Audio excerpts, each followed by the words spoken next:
why your Amazon listing isn't ranking and how to fix it. Hey, I'm Chris Turton, and with results like this,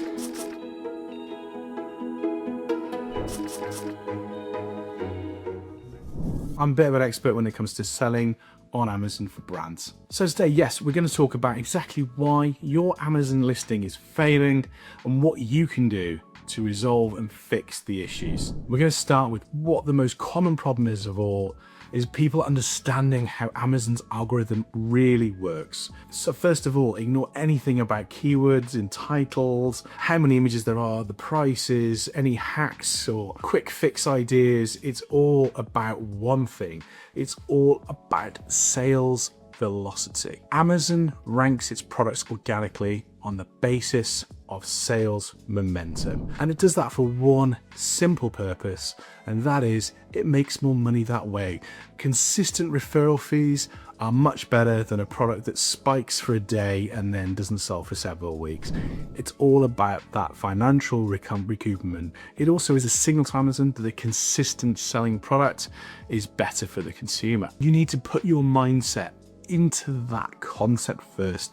Is what do you do to get sales momentum and sales velocity to your product? Now, of course, the first thing you can do as a really good measuring stick is use Amazon's LQS, the listing quality score tool it has, or use something like Helium 10's optimization listing checker. Remember that this is just for the framework, and that does not mean optimization. Amazon listing optimization is not a one-off thing. You can't do it in one go, set it and forget it. It does not work that way. You have to be refining it and looking at core metrics to be able to understand the process.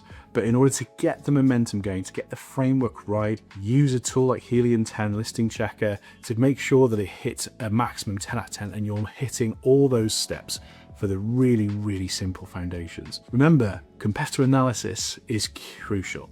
It's one of the most key components of success on Amazon, and that is all because you can very freely see what works, what performs, and what doesn't. And the most simplistic format of that is when customers come to us and say, should I do Amazon FBA? And my answer to that is always, usually yes, because of costings and things that actually make it more financially viable than fulfilled by merchant. But ultimately, you've got to be led by your competition. If 90% of every organic listing in the top 50 products organic on Amazon is on FBA, you've got to do FBA because that is what prime customers look for. They want that next day delivery service and that metric to prove that it's there. So start with good competitive analysis and start looking at really key factors. Look at FBA, look at how your competitors are pricing, look at how they're presenting their products and what those key features are. That is how you start, a very good way to start fixing those listings. And one of the key things that can really help you is understanding your data. And one of the key things we do so successfully as one of the UK's largest Amazon agencies is we start with data. So go into your business reports, look at your unit session percentages, also called conversion rate, and see exactly how well those products are performing against the amount of clicks you're getting. This will give you a good indicator of whether or not your product is working. And if not, you can build hypotheses and test trial things to see how you can improve your products whilst you're trying to optimize your listing. This is exactly why Amazon listing optimization is not a one-off, and it can't be set by something like AI or a listings tool. You have to trial, test it, modify and adapt it to what the customer's needs are and what the data shows you. So make sure you're looking at key points, things like FBA, like pricing. Start with a small ad campaign, but look at the ACoS and the ROAS performance of your ads. If they are performing badly, this will indicate that your product listings are poor, and then you need to go back to the step I mentioned earlier and look at those core fundamentals of your product and what competitors are doing. It's not enough for you just to stuck keywords into a title, because you might find your competitors' titles are not very long. Look at the competitive analysis and really start there. Another core thing is about reviews. So the reason your listing isn't ranking is because your review scores are either poor or non-existent. Make sure your review score hits over 3.8 to 4.0. If it goes below that, you will start to see a decrease in listing or organic listing placements, but also poor conversion. Customers don't want a product that performs that badly when it's likely your competitors will have higher converting products. So make sure you look at that as an absolute metric, because you'll need to make sure that your review scores are there.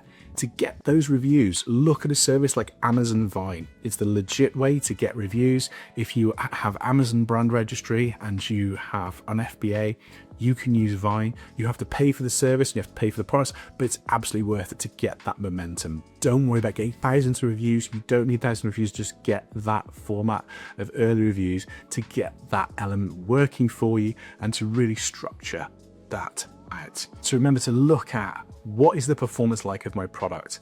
Get into the mindset of thinking like the customer and the customer value proposition and the unique selling points of your product over the fact of, have I got the right keywords in this product? That is not as crucial for ranking. Remember that it's all about customer centricity and sales momentum, and getting those factors right will help you to get the ball rolling with sessions, start a small ad campaign, start using Amazon Vine, and get that ball rolling slowly. And that will help you reinvigorate your listings. If you've got a poor performing product score, you might want to start a brand new product, get a brand new barcode, refresh and redevelop your product, improve it, look at the feedback from your customers to see how you can improve your product, because you cannot pull the wool over a customer's eyes and create a bad performing product. I hope that was really helpful. If you want to know a bit more about Amazon SEO and learning how to rank on Amazon, have a look at this video and I will see you in the next one.